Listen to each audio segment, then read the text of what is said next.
जय श्री राम दोस्तों। तो आज हम जल्दी उठ गए थे क्योंकि आज माता रानी का पहला व्रत था, क्योंकि आज से नवरात्रि शुरू है। तो इसलिए हम जल्दी उठ गए थे। फिर हमने थोड़ा नहाना-वाना किया। नहाने के बाद पहले फिर हमने थोड़ा खुद को निहारा आईने में, देखा हमने हम कितने सुंदर लग रहे थे। फिर उसके बाद हमने जल्दी-जल्दी जाके अपनी दुकान खोली। दुकान खोलने के बाद दुकान की सफाई की। सफाई करने के बाद फिर हम थोड़ा तो दोस्तों दुकान की साफ-सफाई करने के बाद हम पढ़ने के लिए बैठ गए, क्योंकि हमारा कल एग्ज़ाम है बीएड थर्ड सेमेस्टर का, जो कि हमारा सब्जेक्ट है लिंग विद्यालय एवं समाज। तो जैसा कि हमने कल भी इसमें पढ़ा था, कल भी हमने काफ़ी कुछ पढ़ लिया था और आज भी हम पढ़ते हैं क्योंकि हमारा कल एग्ज़ाम है।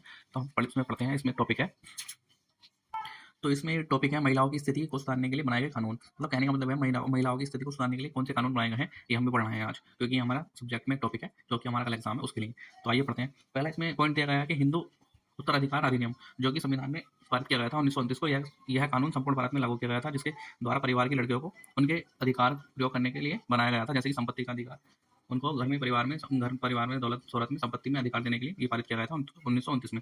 संपत्ति अधिकार अधिनियम ये 1874 को पूरे भारत में लागू किया गया था। इसमें ये था कि आपकी पॉलिसी वगैरह, वेतन आय जो सब वगैरह, उसमें आप महिलाओं को भी उनका अधिकार दे सकते हैं। ये ऐसा पारित किया गया था भारत सरकार द्वारा। फिर है संपत्ति पर अधिकार अधिनियम, ये 1937 में बनाया गया था। जैसे कि कुछ महिलाएं विधवा हो जाती हैं तो उनको संपत्ति का अधिकार इस अधिनियम के द्वारा दिया जाएगा। पहले नहीं दिया जाता था। जैसे कोई महिला विधवा हो जाती है तो उसको अपने हस्बैंड की जितनी संपत्ति थी उसमें से पूरा अधिकार देना चाहिए संपत्ति का। ठीक है, और आगे इस पर पढ़ते हैं हम।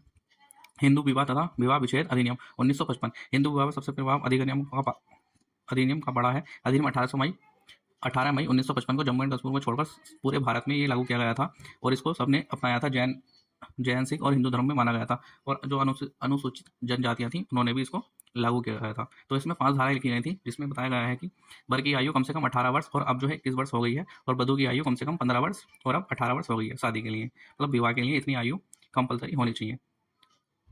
और इसमें धारा 10 है। इस अधिनियम की धारा 10 में न्याय व्यवस्था की गई है, जिसमें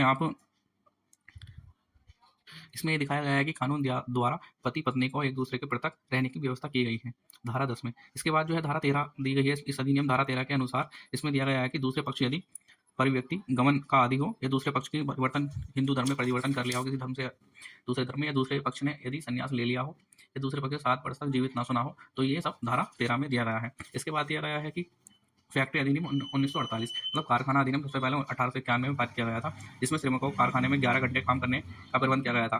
1934 में संशोधन करके कार्य करने के 10 घंटे निर्धारित किए गए।